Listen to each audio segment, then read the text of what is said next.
Hi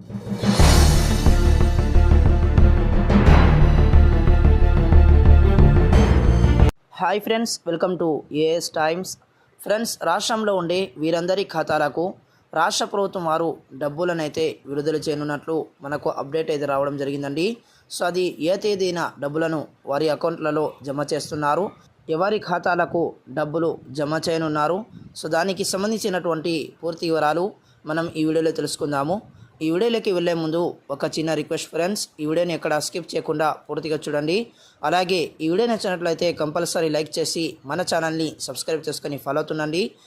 government updates గురించి ఎటువంటి information కావాలన్నా మన ఛానల్ ద్వారా మీరు తెలుసుకోవచ్చు.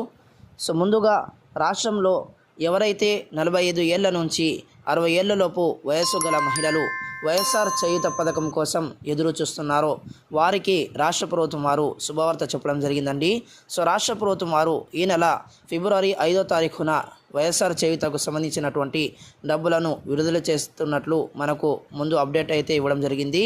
కానీ కొన్ని అనివార్య కారణాల వల్ల రాష్ట్ర ప్రభుత్వం వారు ఆ తేదీని 16వ తారీఖుకి వాయిదా వేశారు. అంటే ఈరోజు వాయిదా వేశారు. కానీ ఈరోజు కూడా కొన్ని అనివార్య కారణాల వల్ల రాష్ట్ర ప్రభుత్వం వారు ఆ డబ్బులను అయితే విడుదల చేయలేదండి.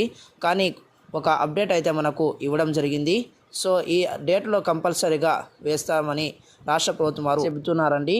సో ఇక మనం చూసుకుంటే కనుక ఎవరైతే ఎస్సీ, ఎస్టీ, బీసీ, మైనారిటీ అలాగే ఓబీసీ కులాలకు చెందిన మహిళలు 45 ఏళ్ల నుంచి 60 ఏళ్లలోపు వయస్సు గల మహిళలు ఎవరైతే ఉన్నారో వారికి మాత్రమే ఈ డబ్బులను రాష్ట్ర ప్రభుత్వం వారు అందజేయడం జరుగుతుందండి.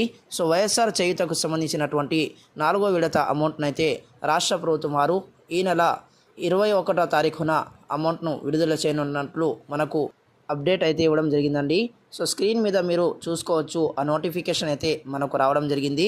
సో ఈ నోటిఫికేషన్ ద్వారానే మీకు ఇన్ఫర్మేషన్ అనేది పోస్ట్ చేయడం జరుగుతుంది. సో కుప్పం పర్యటనలో భాగంగా ఈ నెల 21వ తారీఖున చేయూత అమౌంట్ను విడుదల చేయనున్నట్లు ఈ నోటిఫికేషన్లో మనకు చెప్పడం జరిగిందండి. అలాగే చేయూత పథకానికి అర్హులైన వారి బ్యాంకు ఖాతాకు ఖచ్చితంగా ఎన్పిసిఐ మ్యాపింగ్ అయి ఉండాలి.